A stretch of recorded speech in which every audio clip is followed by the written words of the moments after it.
Malheureusement, enfin pas malheureusement, mais je me sens bien maintenant. Ouais. Je me sens bien dans ma peau maintenant. C'est pas quelque chose que j'ai senti à chaque époque de ma vie jusqu'à maintenant où j'ai 47 ans. Mais quand je fais le retour en arrière, je n'ai aucun regret de la jeunesse. Pour moi, ça représente des boutons sur la gueule, un malaise. C'est une idée de malaise. Moi, j'ai été un adolescent boutonneux, boursouflé d'acné et d'amour raté.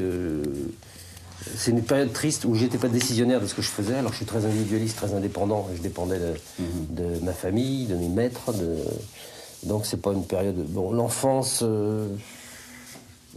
Oui, j'aimais pas. Je me suis emmerdé aussi. Pas de... Donc tu te situes différemment, disons, du comique classique qui dit bien volontiers, oui, effectivement, un tout petit déjà, je faisais rire, j'étais un pitre... Je m'amusais, je faisais rire les autres, etc. Tu ne te situes pas du tout dans le genre... Je crois que j'ai jamais fait rire les autres tant que je n'étais pas payé pour. Non, c'est vrai qu'on peut avoir de l'humour sans faire rire. Hein. Bah, ça, alors on peut... coup de l'humour, il y a des gens qui... L'humour, c'est comme c'est dans les gènes, c'est comme les yeux bleus ou les cheveux roux. Je veux dire, on peut très bien... avoir beaucoup d'humour et pas l'exhiber. Il faut avoir de l'humour et de l'exhibitionnisme pour faire le métier que... Et inversement, on peut être comique et pas avoir d'humour. Oui, et il y a des gens qui ont énormément d'humour, qui sont récepteurs d'humour. On a ça dans nos publics, des fois des gens qui sont... On se sent en communion totale avec des gens qui ne sont pas drôles, mais qui non seulement vont être drôles, mais qui ne font pas passer de l'humour, mais qui sont réceptifs de ça. Des proches, ça bouge autour de des proches. Par exemple, c'était très difficile. Et ça bouge bien. Et ça bouge bien. Ça bouge comme j'ai voulu. Ça bouge dans le sens que j'ai voulu. C'est programmé tout ça, c'est pas un hasard. Non, que j'aurais souhaité. Non. J'ai jamais eu de plan de carrière du tout, ni même d'ambition. J'ai aucune ambition. Je suis trop conscient de la vanité de l'existence pour avoir un plan de carrière ou une ambition. Depuis que j'ai l'âge de penser au vrai but de la naissance de l'homme, c'est la seule raison d'être sur Terre, c'est de mourir. Donc quand on est bien conscient de ça, je m'agite pour oublier, peut-être que je vais mourir, mais j'ai pas de plan. Je reviens à la période du kiné, là, parce que ça me... Oui, alors ça, on peut appeler ça la période du kiné, mais j'étais, entre autres, c'était vraiment la dernière des choses qui m'occupait, celle qui m'occupait le moins, c'était d'assister à des cours de kinésie. Donc ça m'était totalement indifférent. Il fallait que tu fasses quelque chose. J'ai fait ça de façon complètement ignoble, sur le plan de l'honnêteté par rapport à ma famille qui me nourrissait.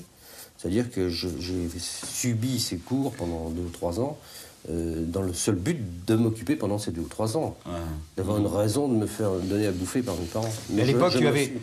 J'ai jamais pensé de ma vie une seconde de devenir kinésithérapeute. Mais tu étais déjà attiré par l'écriture à cette époque-là? Pas? Qu'est-ce que c'est être attiré par l'écriture? J'étais toujours prom en français depuis... T'es prom, ça, hein? J'ai toujours prom, ça. Je lisais... à 7 ans, j'avais lu toute la Comtesse de Ségur. Parce que, voilà, j'ai jamais eu envie d'écrire, même maintenant déjà. Mais j'ai eu envie de lire, oui, envie de lire, et puis j'aime bien le langage. J'aime bien le verbe. C'est un outil, quand on le manie, quand on sait un peu le manier, c'est un outil formidable. C'est un outil pour tuer quelqu'un, un mot qui vient bien. Sans salir les mains, on peut tuer, ou pire, humilier. Oui. Par exemple, une des grandes joies de la vie, c'est d'humilier ses semblables. Simplement, je dirais une petite chose sur le service militaire. Ça t'a bien rendu service. Oui. Hein? C'était à Épinal. J'ai fait mon service militaire à une époque grandiose où j'en faisais 28 mois. J'ai fait 28 mois de service militaire. Et ça, vraiment, j'en ai gardé une rancœur totale. J'étais déjà misanthrope avant de vivre dans une chambrée. Mais quand on a vécu 28 mois au milieu des gens qui font des concours de paix, déjà qu'on n'aime pas ces semblables, on les aime encore moins après. Ben, c'est là la haine du groupe, ça part de là, la haine de... Non, ça s'est confirmé là. Oh non, ça date de bien avant, quand on a essayé de me faire jouer ouais. au football quand j'avais 7 ans. Ouais.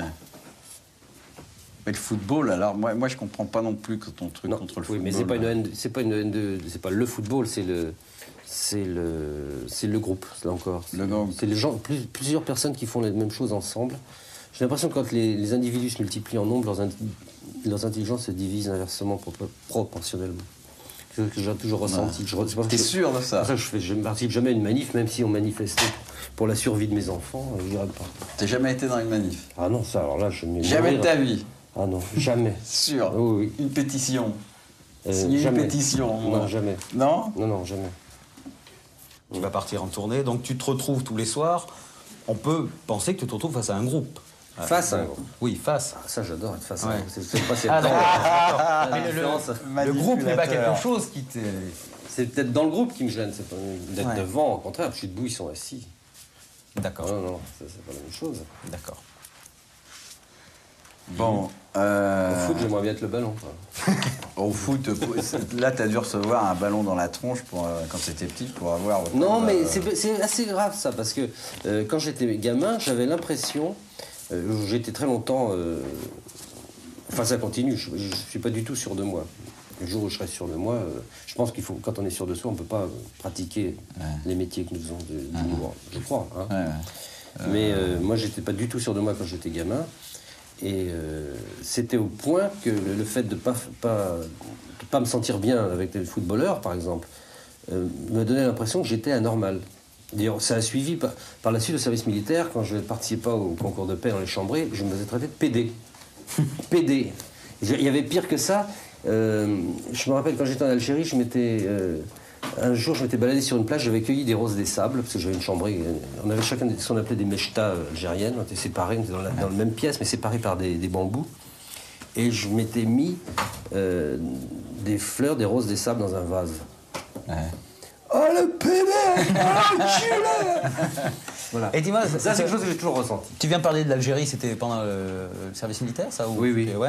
Et tu as parlé du Laos tout à l'heure. Et il m'a semblé lire dans un article où tu disais le Liban, c'est un pays que je connais bien. Non, c'est pas vrai, je le connais pas si bien. J'y suis bon passé 2 ou 3 fois. Ah ouais. 2 ou 3 jours, c'est des images qu'on a. J'ai gardé l'image, j'avais 15 ans quand je suis passé 2 fois à Beyrouth. Et puis, c'était une ville très gaie, très pimpante, en même temps très orientale et très occidentale, totalement œcuménique. Parce que c'était quand même le seul pays, justement, c'est ça qui est déchirant dans le Liban, c'est le seul pays où les Juifs, les Arabes et les Européens s'entendaient vraiment très bien. C'est ça qu'on veut tuer, d'ailleurs. Il y a des gens qui ne supportent pas ça. Le Laos, alors? Accident de parcours? Non. Le Laos, il s'est trouvé que... Mon père était dans l'enseignement et il trouvait à juste titre que j'étais pas doué. Enfin, je foutais rien, surtout. Je n'étais pas sous-doué à l'école, mais je foutais... Sans être vraiment le cancre, je foutais rien. Comme j'étais très bon dans les langues et dans les lettres, j'arrivais à pas redoubler, mais je demandais. Et là, il m'a amené... lui, il est parti pour enseigner en Extrême-Orient. Et puis, quand je suis arrivé en 3e, il s'est dit, il faut vraiment que je m'en occupe de près, et il m'a amené 1 an. Alors, je suis parti seul avec mon père au Laos pendant 1 an. Lycée, quoi. Oui. C'était un pays sublime dont j'ai très peu profité. C'était vraiment mon époque boutonneuse. Je n'étais pas mieux devant un coucher de soleil sur le Mekong ou le métro Barbès. Ça m'était un peu égal. Donc, c'est beau un coucher de soleil sur le Mekong. À Barbès. Bon, on va passer un peu au spectacle. Ouais. Hein. Alors, simplement, moi je voudrais savoir si avant de monter sur scène, tu as eu des grands chocs affectifs pour d'autres artistes, comiques ou non comiques. Oui, ben, tout le temps. Mais alors, curieusement, sans jamais... c'est un truc que je comprends pas.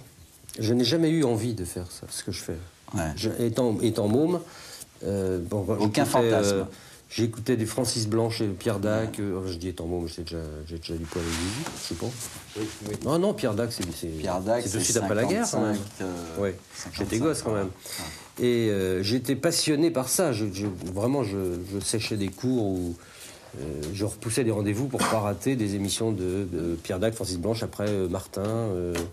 Yann, etc. Alors oui, c'était des émissions, ça. Oui, c'est des émissions. Bon. Et ensuite, la question de Yves, pour la préciser, c'était le spectacle. C'est-à-dire, bon, par exemple, on sait comme ça que Brassens, c'est quand même pour toi quelqu'un qui a eu, en dehors de l'œuvre, qui sur scène était quelqu'un de très intéressant. Il m'a semblé dire ça, je ne sais pas si je Oui, moi, humainement, je trouvais aussi... bah oui, pour moi, c'est un modèle... c'est un modèle d'humanité. C'est quelqu'un qui est arrivé au sommet dans ce métier, si tant est qu'il y a un sommet. Enfin, pour moi, la réussite, c'est d'arriver à ce qu'on veut. Ça ne se chiffre pas en nombre de fauteuils qu'on remplit au Palais des Congrès. Mais il est arrivé très haut et très bien sans jamais se compromettre. C'est-à-dire, quand je dis il ne s'est jamais compromis ni devant un public, alors qu'il n'était pas, comme on l'aurait voulu, un chanteur populaire au sens petit p du mot populaire. Il avait son vocabulaire qui était un vocabulaire assez précieux, il avait des tournures de phrases. Je suis sûr que même parmi les gens qui aiment Brassens, il n'y en a pas 1 sur 50 qui peut réciter dire certains textes qui sont très, très fouillés. Il ne s'est jamais abaissé vers le public, il a attendu que le public se lève. Mais il a dit d'ailleurs dans une de ses chansons, si le public en veut, je les sors d'art, s'il n'en veut pas, je les remets dans ma guitare, en parlant de ses chansons. Il a toujours eu cette attitude. Il a eu cette attitude devant le public et devant les professionnels de ce métier. Ouais. Il n'a jamais payé à bouffer un mec pour avoir du succès. Il n'a jamais dit à quelqu'un, vous êtes beau, en pensant s'il le trouvait moche, pour pouvoir faire un disque. Je sous-entends pas, j'affirme que beaucoup de gens dans ce métier sont sales. Oui, c'est ça. Ça se compromettent. Il y en a quand même une grosse majorité qui oui, je pourrais peut-être vous donner les noms de ceux qui ne se compromettent pas, mais ils sont 5, peut-être. Oui, et que... tout dépend de ce qu'on appelle se compromettre. Il y a des compromissions. Moi, pour moi, le fait d'aller bouffer avec quelqu'un qui ne me plaît pas, c'est une compromission. Mais ça, vraiment, j'exagère peut-être par rapport... C'est vrai, ça, c'est parce que je ne suis pas très sociable. Je n'ai pas ce qu'on appelle l'esprit de zingue. J'aime pas sourire devant une bière si c'est quelqu'un que je n'aime pas. Ouais.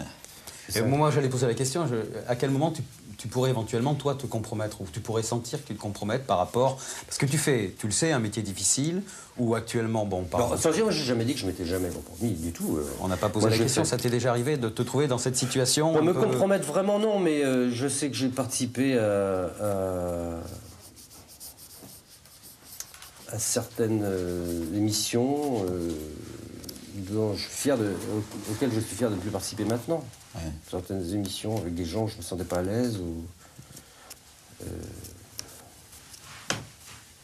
C'est à peu près tout. J'ai fait des émissions de télé que j'aurais pas dû faire. Voilà. Mais pas trop quand même. Pas trop? Non, je crois pas. Enfin, à mon avis, pas trop. Non. Et puis surtout, je le faisais à une époque où je n'étais pas suffisamment reconnu pour que ce soit gênant. Ouais. Mais enfin, je ne serais pas allé, sans citer de nom, une émission que fait M. Poivre d'Arvor actuellement, j'aime mieux mourir dans d'atroces douleurs que d'aller me poser mon cul à côté de ces gens-là. Ou Sabatier, enfin je peux vous dire plein de noms. Ça ne me gêne pas de vous poser des questions, je vous dirai les noms. Je crois que je n'aurais jamais fait ça. Bedos a dû se trouver, Guy Bedos a dû se trouver dans le même problème le jour où on lui a proposé de faire l'émission de Patrick Sabatier, L'heure de vérité. Apparemment non, parce qu'il l'a fait. Oui, ça lui a pas posé de problème. Alors, lui, Bedos, il a un combat. Bedos, il est persuadé qu'à gauche, on est gentil, à droite, on est méchant. Quand on a un drapeau comme ça, on va derrière ce drapeau. Et là, sans se compromettre, pour réussir son combat, on commet des actions, je n'ai pas dit des délits, c'est mon copain. On commet des actions qu'on n'aurait peut-être pas commis si, quand on est comme moi, on ne croit ni à Dieu ni à diable. Mais, donc Bedos est allé chez Sabatier parce que Delon y était allé avant, et pour dire le contraire de Delon. Voilà, ça c'est quand on est un artiste engagé, ça va dans la logique.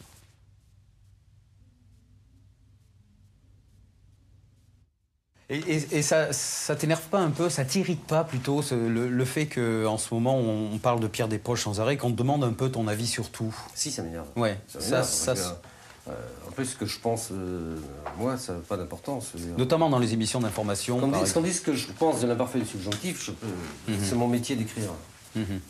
Donc je me sens concerné, mais effectivement, il y a une tendance en ce moment. En plus, comme les journalistes savent que je suis journaleux moi-même et que je sais gratter dans un journal, ils me demandent très souvent. Et effectivement, en ce moment même, je suis en train de freiner parce que je pense de la cohabitation, de la stérilisation de TF1 ou choses comme ça. Mais les choses qui me touchent, je sais pas. Par exemple, il y a quelqu'un, si jamais il nous regarde, il doit enfin se frotter les mains depuis 3 ans qu'il attend. Il y a quelqu'un qui m'a écrit après mon premier spectacle pour me reprocher d'avoir, dans ce premier spectacle, pris des textes que j'avais déjà écrits ailleurs.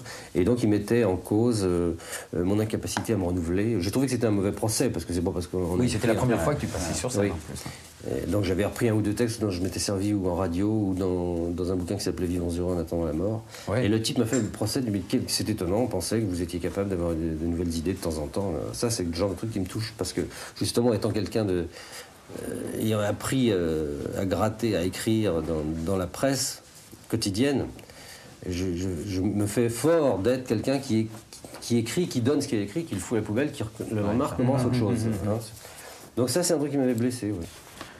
Le fait que tu sois monté sur scène, donc il y a eu, on peut dire, d'après ce que tu dis, aucun fantasme, aucun désir. Si, mais j'ai toujours eu une fascination pour la scène, pour la radio, pour la télévision, pour le cinéma.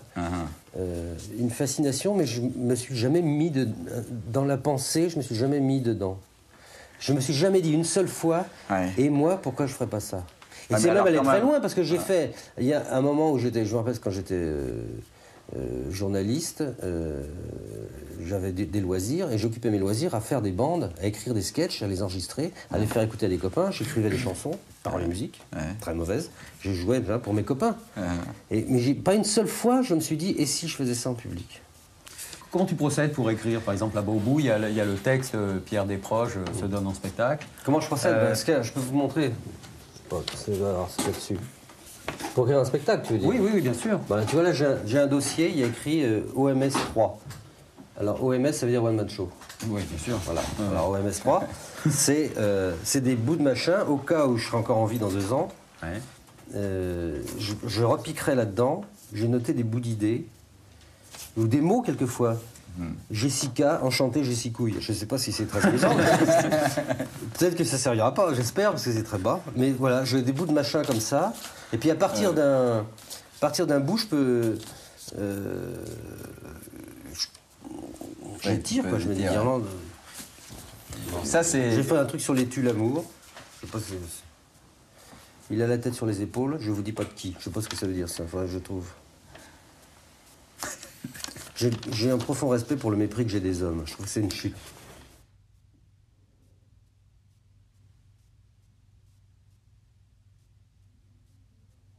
Il y a une dizaine d'années, tu as été présentateur, animateur du spectacle de Dalida. Ah oui. Vrai ou faux? Oui. Cher monsieur Desproges, est-ce que l'on dit un plan de carrière?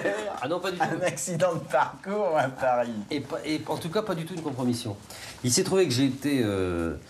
après avoir fait le petit rapporteur, on m'a proposé plein de choses. Je n'avais jamais rien fait dans aucun média avant. Enfin, si, j'écrivais dans un journal où j'étais fier d'avoir ma signature comme ça. Mais le petit rapporteur, ça m'a foutu sur un podium. Et je ne sais pas si Jean-Marie Prolier a eu la grippe. En tout cas, Bruno Cocatrix m'a téléphoné un matin. J'étais très ému, moi, débutant complètement dans ce métier, de voir monsieur Cocatrix, qui était un sacré malin. Et il m'a dit, Pierre, moi je vous adore, vous allez être monsieur Olympia. Pour moi, être monsieur Olympia, je ne peux même pas mesurer ce que ça voulait dire. Faire c'est pas du tout mon truc. Mais est-ce que vous voulez présenter le spectacle de Nicole Croisy? Et alors, c'était l'époque bénie de l'Olympia, qui revient un peu d'ailleurs maintenant. C'est un lieu que j'adore. C'est intéressant. Et il y avait donc, en première partie, 5 ou 6, il y avait des illusionnistes, des clowns, des jongleurs, et Croisy après. Et moi, j'intervenais à chaque fois, et j'avais écrit 2 ou 3 petites bricoles, et puis je lisais des fausses nouvelles, voilà. Donc, alors, à cette époque, c'est les premiers contacts avec le showbiz. Il faut voir, je dois être complètement sincère. J'étais journaliste à l'Aurore en 75. Je devais gagner 3 000 francs par mois. quand Cocatrix me proposait des choses comme ça, j'avais gagné 2000 francs par jour. Quand on passe tout d'un coup, ça compte, bordel, l'argent. Et je ne suis pas un homme d'argent. Mais enfin, c'est des choses dont on parle rarement dans nos métiers. On dit, je fais ce métier parce que j'aime le public, j'adore. Bon, ça peut être vrai, c'est vrai souvent. Mais, enfin, je veux dire, dans n'importe quel autre métier, si vous êtes artisan, plombier, à 5000 balles, puis tout en continuant à faire la même chose, parce que je continuais à écrire des conneries, comme quand j'étais à l'Aurore. Donc c'était le même métier. Et puis on vous dit, vous voulez pas, de 5000 balles, vous voulez pas passer à 40 000. Bon... c'est pour ça que j'ai pas dit non à l'Olympia, alors que c'était évidemment pas ma voix. J'ai pas dit non à Thierry, alors que on s'entendait pas. C'est quelqu'un pour qui j'avais beaucoup d'estime. Je trouve que c'était un des plus grands clowns. Il y avait un charme chez le Luron, formidable sur scène. Mais bon, on n'était pas fait pour s'entendre, mais c'était un travail facile et amusant quand même à faire. Donc je me suis compromis dans ces limites-là. C'était quand même un peu important de faire l'Olympia, faire valoir. Quand je dis que je me suis compromis avec le Luron, c'est attention, il faut bien se comprendre. C'était un immense professionnel, je veux dire, c'était plutôt à mon honneur qu'au sien. Il faut attention, comprenez-nous bien. Je ne parle pas de me compromettre par rapport au personnage de Luron. Surtout qu'à l'époque, il était entouré de mâles blancs qui lui écrivaient des textes immondes. Tu n'as pas honte du tout de gagner de l'argent. Je suppose que tu gagnes bien ta vie en ce moment. On va pas s'entendre là-dessus. Tu gagnes ta vie et pas honte. Si on, comme ça, pour rire, hein, si on était tes conseillers financiers, je sais pas si tu es un conseiller financier. J'ai ça sous la main. Ah, tu as sous la main. J'ai une femme qui est ma meilleure femme, ma meilleure maîtresse, mon meilleur amant, mon meilleur copain et mon meilleur financier.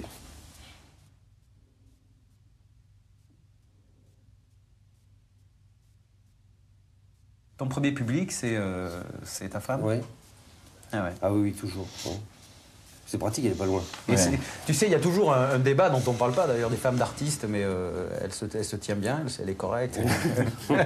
Non, mais c'est une femme avec qui je me suis mis en ménage, d'abord parce qu'on avait la même forme d'humour. On avait les mêmes goûts, là, on parlait de Brassens tout à l'heure, musicalement aussi on avait les mêmes goûts, en littérature on était très proches. Ça c'était déjà acquis avant. Donc il y avait une espèce de logique. Les femmes dans les grands thèmes des Progiens, les femmes, c'est important. Il y a quelque chose. Je montre ça, mais plutôt dans d'autres livres, on retrouve des... C'est important la femme. Les femmes et le Bordeaux, je crois que c'est les seules raisons de survivre. À propos de D'ailleurs, c'est le seul moment où on oublie qu'on est mortel, c'est quand on baise bien. Question liée à la femme aussi, je voudrais savoir comment tu as vécu la période féministe de la fin des années 70. Et si tu t'es senti menacé entre guillemets, comme beaucoup d'hommes à l'époque. Non, parce que j'ai jamais pensé passer un moment amoureux avec une femme du MLF, donc je me suis pas senti brimé. Il suffisait de les voir défiler, on n'avait pas envie de les sauter, de toute façon. Généralement, hein. Oh, il y en avait pas mal. Hein. Oui, des Gouines. Là, je suis de mauvaise foi. Mais il y a un peu de vrai quand même. Les vrais féministes... Les vrais féministes, il y en a plus. Il y en a très peu. Non oui, il n'y en a pas plus chez les femmes que chez les hommes. Il y a une chose dont je suis certaine, c'est qu'il y a autant de misogynes femmes qu'hommes. Les femmes qui servent debout la soupe au mec assis, ça existe encore, et c'est souvent la volonté des femmes. C'est pas un truc de mec, hein, la misogynie. Il y a des femmes qui s'en portent bien et qui le revendiquent. Est-ce que pour séduire une femme, tu passes toujours par le rire? Qu'est-ce que je montre d'autre?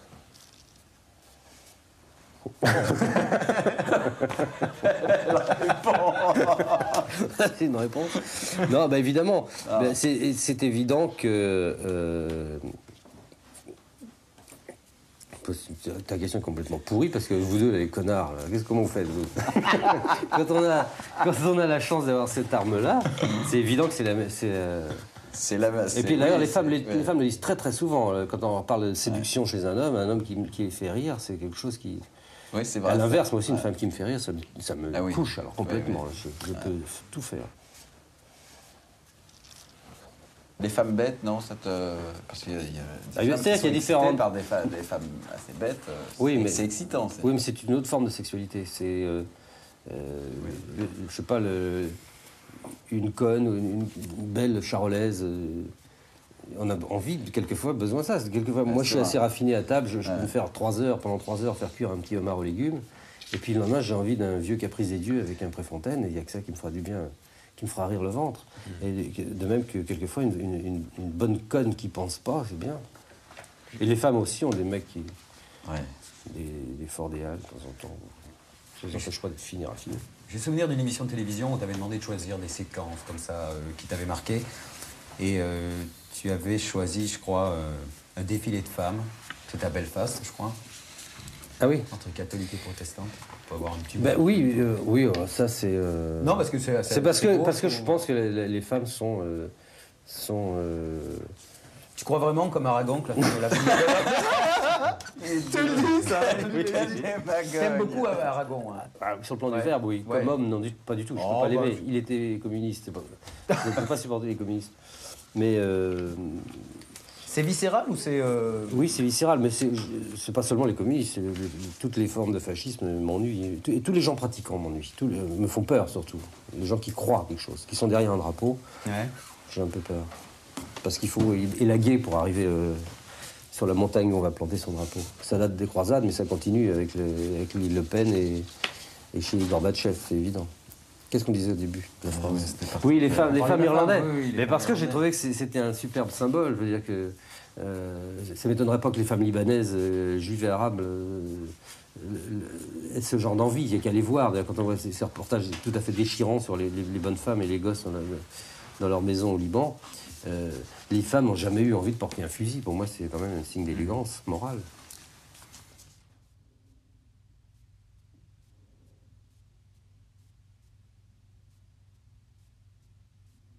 Tu as dit de Coluche qu'il était un grand, oui. Mais que c'était dommage qu'il ait mis sa gueule et sa voix magique au service de la grossièreté. Il a voulu ratisser trop large et a galvaudé son talent. Oui, je maintiens ça. Tu maintiens ça. À l'époque Coluche, où il a... à Europe 1, par exemple, où il récitait le Vermont avec des poils, c'est ce que je schématise, j'appelle ça comme ça. Je veux dire, il récitait des blagues souvent éculées, je suis désolé. Ah bon, moi, ce qu'il y a, c'est que je me pose souvent, je veux dire, le public s'en fout peut-être complètement, mais un peu en créateur de ce que je fais ou de ce que font des gens comme Bedos ou vous ou d'autres. Et Coluche avait suffisamment, à mon avis, une capacité de création suffisante pour pas aller piquer dans le Vermont des histoires de cul qui balançaient à la mitrailleuse à la radio. Bon, moi, je trouve que ça baissait un peu. Et ça m'a déçu par rapport aux choses grandioses qu'il faisait un peu avant. Et le côté ratissé trop large, est-ce que tu ne crois pas que ça te pend au nez, ça? Est-ce que tu ne crois pas que c'est un danger permanent, ça, à partir du moment où tu as un succès, que vraiment, j'en reviens à ce que je disais de Brassens. J'espère que non. Je pense pas. Je crois pas. Mais il y a une chose qui est importante, c'est que si je me mets à m'abaisser à mes propres yeux, je deviens malheureux. Je baise moins bien. Ouais. Donc je pense que... Ou alors ça se fera sans que je m'en aperçoive. Ouais. Oui. Je suis pas bien. J'aime mieux c'est encore très orgueilleux ce que je vais vous dire, mais je l'ai vérifié. J'ai des preuves. Je préfère être dans la misère que de m'abaisser les choses qui me plaisent pas. Bon, le premier exemple que j'ai eu, c'est quand j'étais petit rapporteur. C'était quand même une chance formidable pour quelqu'un qui n'avait rien fait, d'être placé dans la lumière de quelques 18 ou 20 millions de personnes tous les dimanches, et ça marchait. Ouais. Mais à partir du moment où on a essayé de m'empêcher de faire ce que j'ai envie de faire, où on m'a coupé au montage des scènes qui faisaient rire les monteurs, vous connaissez le métier qu'on fait, j'ai plus été bien. Bon, mais j'aurais pu, effectivement, faire Étoile à matelas et Toiture en zinc, et puis Poil bite zob. Mais je suis retourné à l'aurore, à mon salaire dont je vous parlais tout à l'heure, sans aucun calcul, uniquement parce que je commençais à plus être bien. Quand je commence à lancer des sabots dans la gueule de ma femme, c'est que ça va pas. Alors je m'en vais. Donc... D'après toi, il n'y a pas de danger de grosses têtes, de mégalomanie. Ah, de grosses têtes, je me prends pas pour de la merde. À partir du moment où faut être... Enfin, je me prends pas pour quelqu'un de passionnant, mais à partir du moment où on fait un métier public et que ça marche, on est content. Est-ce que c'est ça? Si c'est ça, avoir la grosse tête... la grosse tête, c'est la trop grosse tête. C'est quand on se surestime. Là, je sais pas si je me surestime ou si je m'estime. Pour le moment, non. Mais je me méprise pas complètement dans ce que je fais. Est-ce que tu as l'impression d'avoir plus de pouvoir sur les Oui, autres oui, absolument. Le pouvoir, c'est quelque chose que tu viens de découvrir, c'est quelque chose que tu as... Non, mais ça, alors, c'est le pouvoir dans tous les sens du mot. Par exemple, il y a un jeu que je m'amuse à faire de façon un peu sadique. Sans contrefaire ma voix, je téléphone à un bureau d'un personnage semi-important, ou qui se croit tel. Et je fais bonjour madame, je peux parler à monsieur Seguela, s'il vous plaît? Il est en réunion. Hein, bon. C'est le Dabragui. Pierre n'est proche. Attends, je vais voir. Attendez, ne quittez pas, monsieur proche, je vais voir. Là, déjà, on dit merde, je ne suis pas de la merde. Et ça me fait beaucoup rire. Ça me fait beaucoup rire. Mais c'est pratique. Mais alors, la forme de pouvoir dangereuse, c'est celle qu'on a sur le public. Je pense à un gamin comme ce pauvre Lalanne. Je dis ce pauvre Lalanne parce que celui qui croit qu'il chante, là, qui a les cheveux serpillères qui tombent assez bas. Ce type a un discours extrêmement dangereux. Il a même eu le front de faire une chanson contre le pouvoir, alors que lui vit des choses. Moi, je sais que je vais pas en scène, j'aime que les chanteurs, j'aime pas ce genre de trucs. Mais en scène, ce type fascine pendant 7 heures de suite. Je crois qu'il a fait un concert à Bourges, il est resté. Il a tenu 7 heures. Il est habitué des trois. Et les mômes faisaient ça, comme ça. Et de ça à ça, il y a vachement pas loin. Hein. Et c'est effrayant. Et ce type-là, il a un pouvoir sur les gens, et comme, à mon avis, il ne doit pas être très, très, très malin, il est extrêmement dangereux. Mais tu lui reproches de ne pas être malade. Pas avoir de palu, quoi. Non, tu lui reproches, si j'ai bien compris la critique, c'est les jamboreries, là, ces jamboreries de 7 heures d'affilée, où, d'après toi, les jeunes qui arrivent cuit, ils sortent complètement assommés par. Oui, non, mais on veut dire. Cheveux longs. C'est anormal qu'un chanteur, enfin, surtout si c'est complètement anodin ce qu'il chante, avec lui qui persuade le contraire. Et puis les enfants qui sortent de leur couche-culotte, qui viennent le voir. Mais enfin, ce genre de manifestation, c'est une marque. Moi, je suis désolé, ça me Munich en 1933. Tu crois pas que avec des flambeaux. D'ailleurs, ils ont des flambeaux maintenant dans les salles de rock. Comme à Munich. Au début d'Hitler, mais je suis désolé, c'est pas des coïncidences. Et ils ont des uniformes noirs en cuir pour aller voir certains chanteurs. Et ils font un peu comme ça, là, comme les Bavarois. Oui. Mais tu ne crois pas que dès qu'on est sur scène, et on a forcément un pouvoir quand on est dans la lumière et qu'on utilise le mot, qu'on utilise le mode du spectacle, qu'on a un pouvoir évident sur les gens qui sont en bas, là. Bien sûr, oui, mais bon, tant que c'est le temps du... Parce qu'il y a quand même une connivence. Les gens... quand ils viennent voir un spectacle, ils acceptent de se laisser emmener. S'ils sont bien, s'ils ressentent bien les gens qui sont devant eux, ils acceptent un peu d'être menés, même mal menés ou bien menés. Mais quand ils sortent de là, ça revient. Tandis qu'il y a des mômes qui deviennent bon, on parlait de Coluche tout à l'heure, la béatification de ce personnage, c'est quelque chose de monstrueux. Moi, ça me fait peur. Qu'on béatifie un clown. C'était humiliant pour les clowns en plus. Accessoirement. En scène, tu sais, en scène, je dis, vous croyez que l'humanité, enfin, je sais jamais citer des bouts de... Est-ce qu'elle est respectable? Vous trouvez qu'elle est respectable, l'humanité? Vous avez entendu chanter Francis Lalanne? Alors, ce qui fait marrer les gens, c'est qu'ils sont étonnés. Pourquoi celui-là? Il y a ce côté-là qui m'amuse. Voilà, c'est ça que je voulais dire.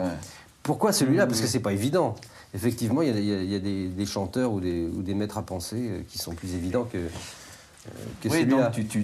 Alors que moi, je sais bien que celui-là est très dangereux. Moi, je l'ai vu donner un cours de démocratie devant le poivreau d'Arvor qui béait, qui bavait encore un dangereux, parce que c'est pas évident. Les semi-cons, les cons totaux, ils sont récupérables, mais les semi-cons qui sont pas forcément gâchés, je suis sûr qu'il y a des gens qui pensent que Poivre d'Arvor est un personnage intéressant, par exemple.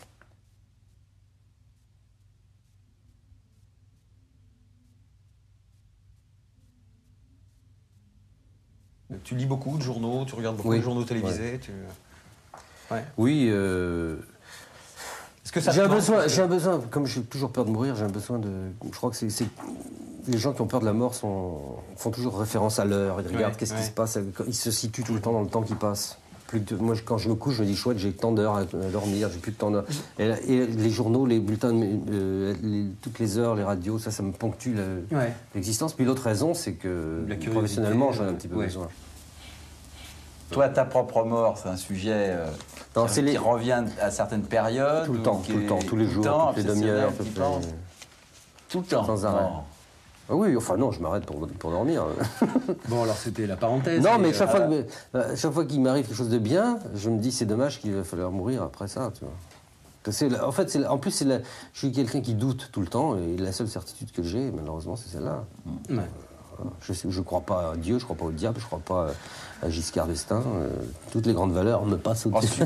Sur Dieu, il y a des points d'interrogation. Hein. Mais oui, parce que dans tes bouquins, c'est quand même. Ça va ensemble. Ça va ensemble. Fini comme un athée mystique. Non mais le fait de trouver que la mort est injuste, c'est déjà une réflexion mystique, forcément. On aimerait bien qu'il y ait une solution. Quand on pense que Dieu est la solution, on doit sûrement mieux vivre cette certitude-là. Enfin, je sais pas. Moi, je suis un athée mystique.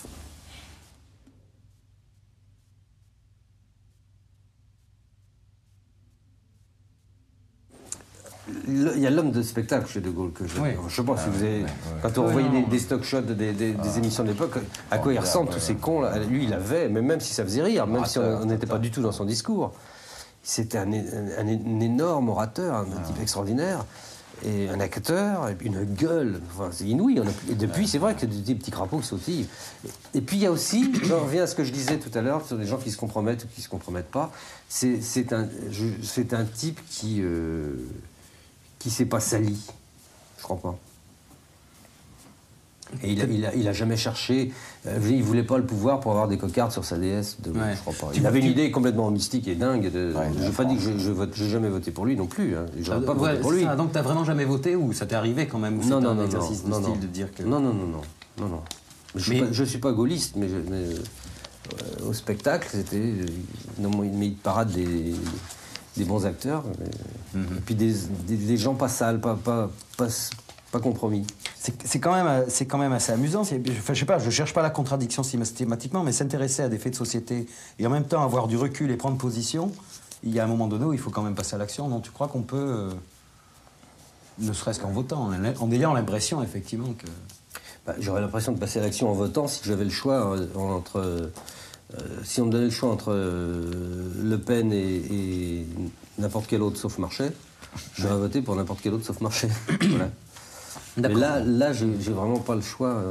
Les choix qu'on m'offre, pour moi, c'est le même mec qui fait Chirac et Mitterrand, c'est la même chose.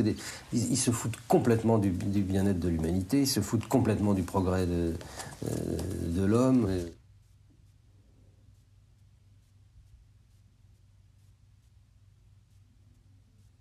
Dans ton spectacle, tu fais un sketch intitulé « On m'a dit que des juifs se sont glissés dans la salle ».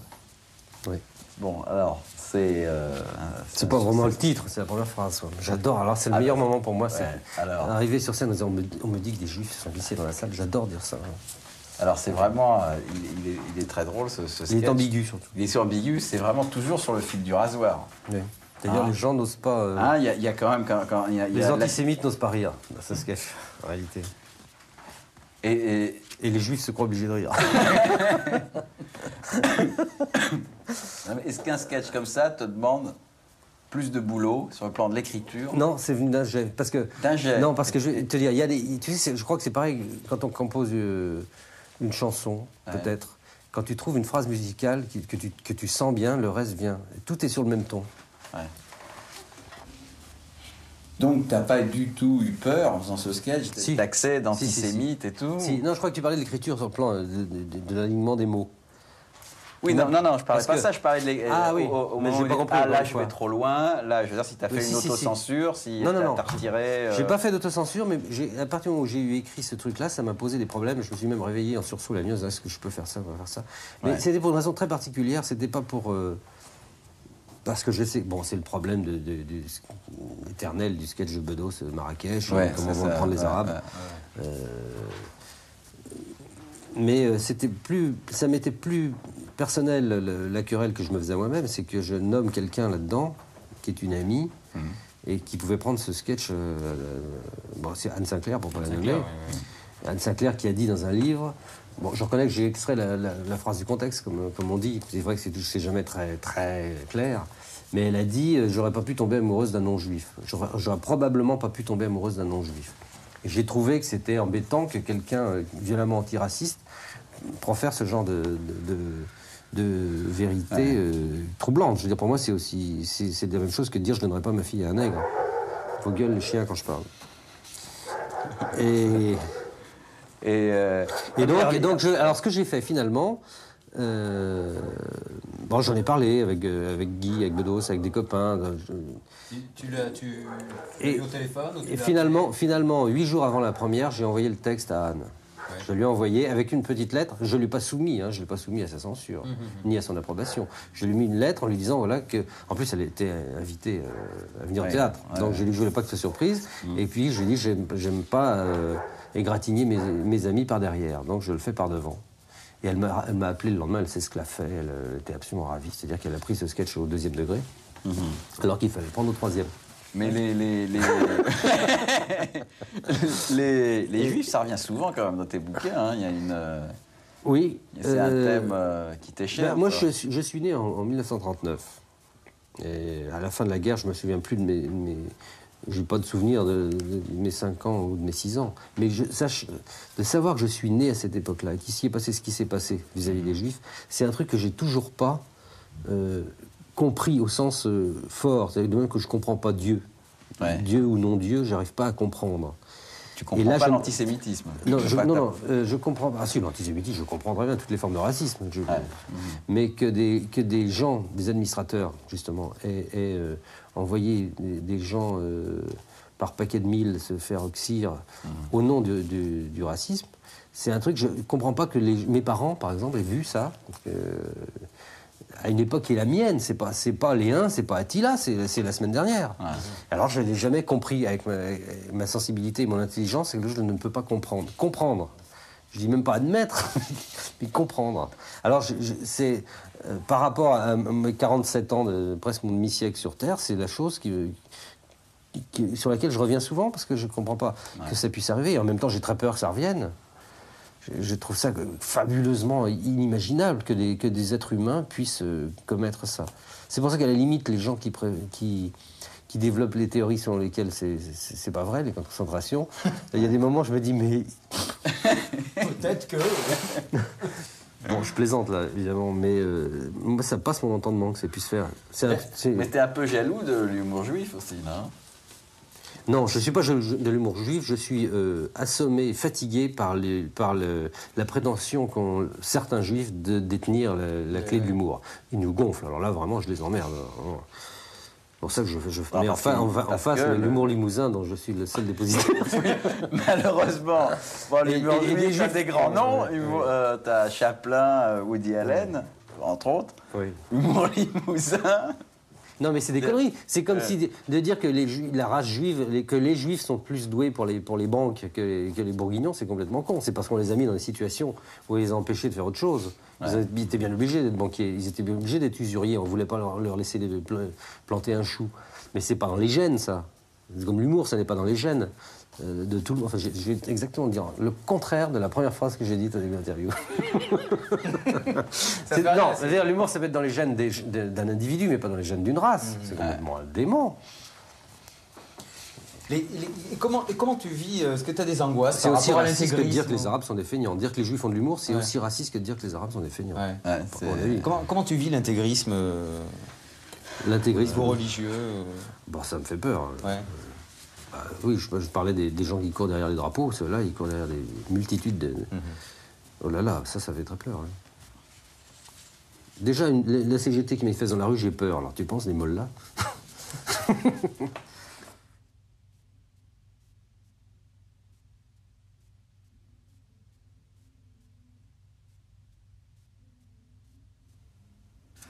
Mais je pense que l'intelligence, c'est une qualité de gauche. Mais je ne pense pas que l'intelligence soit la qualité la plus importante sur Terre. C'est que alors qu'est-ce qu'il n'y a pas de... L'amour? Je sais pas. Ouais. Moi, je me réfère au test. Je me réfère au test. Grosse bite. Grosse bite, c'est bien. Non, mais l'intelligence... Il y a un truc que j'ai mis dans mon spectacle où je dis l'intelligence, c'est le seul outil qui permet à l'homme de mesurer l'étendue de son malheur. C'est un truc que je pense profondément. Je ne crois pas que ce soit la donnée. Moi, j'ai un ami qui a un enfant idiot, crétin, pas mongolien, mais un peu en dessous, qui sourit, qui est heureux comme tout, vraiment. Qui ne se pose pas de questions sur ce qu'il va bouffer demain. La vraie béatitude, on l'a que par l'héroïne pure ou par le mongolisme. Et le mongolisme, c'est difficile de se le faire. Quels sont les sujets que tu n'aurais pas voulu qu'on aborde? Tu as des sujets comme ça, en interview, hein, pas que j'aurais pas aimé qu'on aborde. J'aurais pas répondu mais ça, vous ne pouviez pas les poser, parce que vous savez, j'aurais pas répondu aux questions d'ordre privé. Ouais. Bon, je parle de ma femme, mais quand je parle d'Hélène, c'est parce que c'est mon collaborateur privilégié. Comme Pierre Perret parle de sa femme. Mais c'est tout. Sinon, je ne crois pas qu'il y ait de questions qui me gênent. Et tu as dit j'ai l'impression d'exister que si je dis le contraire des autres. Oui, c'est un peu de la provocation, mais il y a un peu ça rejoint un peu ce besoin hystérique d'individualisme. Mais quelquefois, c'est vrai que je suis de mauvaise foi, sans m'en rendre compte sur le moment, par besoin d'oxygène. J'ai l'impression que j'étouffe. Et ça remonte à loin, ça, ou ça se précise de plus en plus, ça? Ou ça se tasse, ou c'est en évolution? Ça se tasse dans la vie courante depuis que je m'exhibe. Depuis que j'en fais un métier, finalement. Mais cela dit, c'est quand même vrai qu'on n'existe que si on est différent. C'est presque la définition de l'existence. Dans la vie, c'est pas simplement dans le métier. Le fait d'être... Oui, parce que... Le fait d'être pas d'accord, comme ça... Mais ça me provoque vraiment l'impression... J'ai un exemple très précis. Je parlais de la béatification de Coluche, mais il y a eu avant, à la mort de Simone Signoret, le nombre de bêtises, encore une béatification, telle, mais que moi, je me suis dit, mais qu'est-ce que cette vieille conne, tout d'un coup, je n'aimais plus Simone Signoret, alors que j'ai toujours pensé que c'était une grande... mais par besoin de ne pas rentrer dans ce jeu. Oui, mais c'est les journalistes qui font ça, qui font de la béatification. Oui, mais c'est pas elle. Mais les journalistes, c'est le public qui lit les journaux. Alors là, il y a une osmose permanente entre les journalistes et les lecteurs.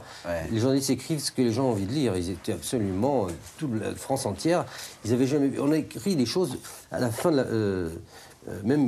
Jérôme Garcin, qui est un ami, que j'aime bien, qui est un type qui n'est pas idiot, il avait écrit dans son journal elle était belle, c'était la plus belle, à côté d'une photo de cette femme qui était rongée par les maladies, qui était une tête de vieille mourante, comateuse. C'est pas ça la beauté. La beauté, c'est des lolos qui percent bien, ou un regard. Mais là, elle avait les yeux sous la graisse, on ne la voyait plus. Mais on a dit des choses complètement débiles à propos de cette femme. Non, c'est vrai qu'elle avait été très belle. Par rejet, je ne sais plus dans quelle émission de télévision, 2 jours après, j'ai dit, d'ailleurs, c'est celle de Garcin. Oui, tu avais d'ailleurs regretté un peu ce que tu avais dit. Oui, alors ça, je l'ai regretté pour des raisons privées. Je l'ai regretté pour des... Oui. Bon. En plus, je le regrettais parce qu'effectivement, je pense pas qu'elle était... Je pense toujours que c'était un personnage formidable. Tu es un homme de réaction, qu'elle a été quand même, stalinienne par période, et puis c'était stalinien après. Ça, c'est un autre débat.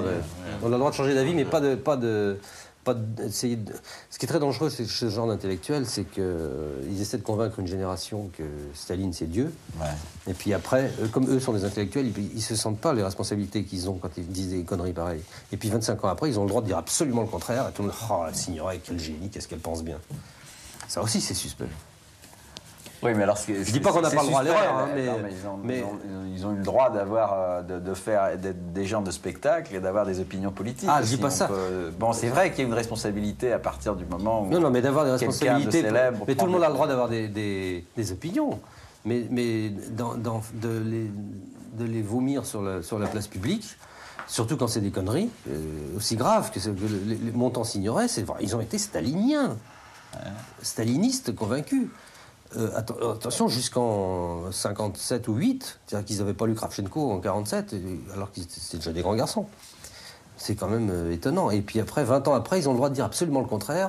Le montant, là, il est réganiste maintenant, avec la même foi, la même brillance dans les yeux. Et ils font encore dire, bravo, il a raison celui-là. Pas sûr. Bon, tu peux avoir des positions, des nuances sur telle personne qui... Bon, au fond, t'aimes bien, mais tu vas la... J'aime pas la nuance. T'aimes pas la nuance tellement, t'aimes pas ça. Je baise à fond, je bois du calva à 80 degrés. Je mange pas une cuillère de caviar, il m'en faut 6, 8, 12. Je suis sans nuance. Sans nuance. J'aime bien le piment. Puis attention, je suis un caricaturiste, donc je suis obligé de charger. Oui. Mais charger, justement, est-ce que quand tu charges, bon, tu dis, j'aime pas les gens qui ne doutent pas. Et toi, quand tu charges, tu dois avoir des doutes, des fois. Il y a quand même aussi le... Est-ce que tu es sûr d'être dans la... La seule certitude que j'ai, c'est d'être dans le doute. D'accord. Bien répondu, hein. Pas mal.